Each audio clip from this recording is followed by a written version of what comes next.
The European Union agreed on new sanctions against Russia, targeting for the first time supplies of liquefied natural gas. Several member states continue to buy it despite the war in Ukraine.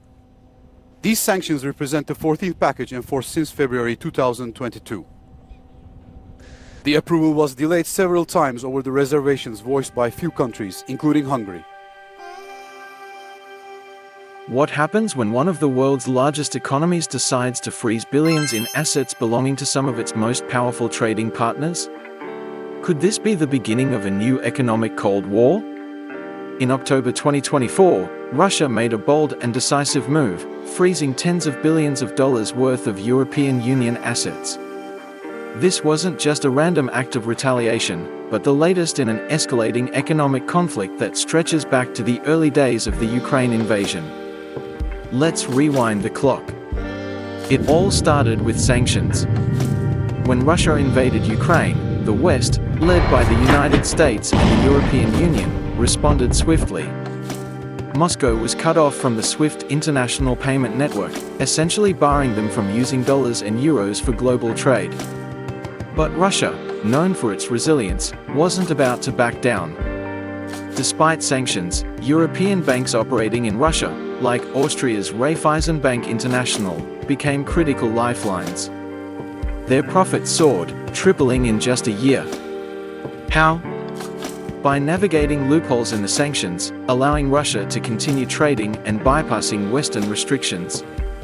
But this didn't go unnoticed. President Putin, seeing the writing on the wall, took action. The shares of foreign banks in Russia were frozen, prohibiting them from leaving or selling their Russian operations. It was a move straight out of the Kremlin's playbook, seizing assets and exerting control over foreign entities, right on Russian soil. But how much are we talking about? While the exact amount isn't known, estimates suggest tens of billions of EU assets are now frozen. To put this in context, the EU froze around $300 billion of Russian assets when sanctions were imposed. And now, Russia is hitting back, hard. But there's more to this chess match than meets the eye. The European Union didn't just freeze Russian assets, they are actively using them. In a bold and controversial move, the EU announced a $35 billion loan to Ukraine, using Russia's frozen wealth as collateral. It's a daring financial gambit, essentially making Russia pay for Ukraine's reconstruction during an ongoing war. But not everyone's happy. Hungary, an EU member, holds a critical veto power. If Hungary decides not to support the extension of asset freezes, it could derail the entire plan. But while Europe is playing this high-stakes game, Russia is watching closely, and they are not taking this sitting down. In retaliation, Russia has frozen the assets of major EU banks like those from Austria, France, and Germany.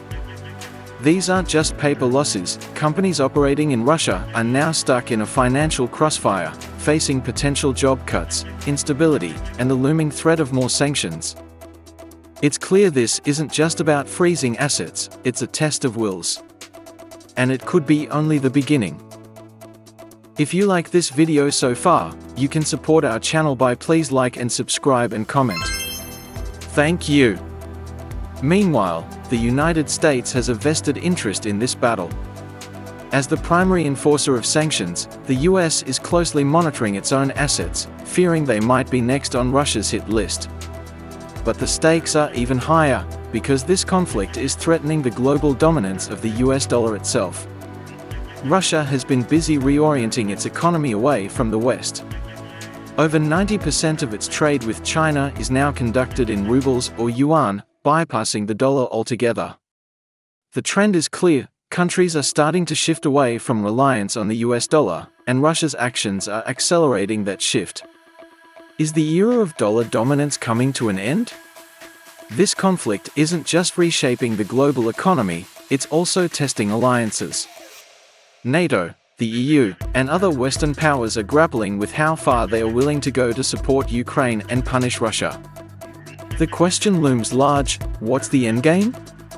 There's another player watching all of this with keen interest: China.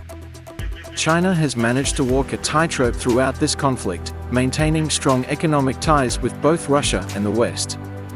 But as the economic warfare escalates, China's balancing act is becoming increasingly difficult. Where will they land? Looking forward, the possibilities are stark. Will this conflict spiral further into an all-out economic war, with tit-for-tat sanctions and retaliations? Could we see the birth of parallel financial systems, one dominated by the West, and the other by Russia, China, and their allies? Or is there room for diplomacy? Could we see a negotiated de-escalation, where both sides pull back their sanctions and seek a new balance? It's a high-stakes game of economic chess, and right now, both sides are making bold moves. But who will make the checkmate? The decisions made today in Moscow, Brussels, and Washington will shape the global economy for decades to come. But as the world braces for what comes next, one thing is clear: this is about more than just money. It's about power, principles, and the future of the international order. So, are we witnessing the dawn of a new economic Cold War? Only time will tell. Brussels already missed two self-imposed deadlines, the G7 summit in Italy and the Peace Summit in Switzerland, because of Germany, the last member state that was opposing. EU companies will still be allowed to purchase Russian LNG, but be prohibited from re-exporting it to other countries.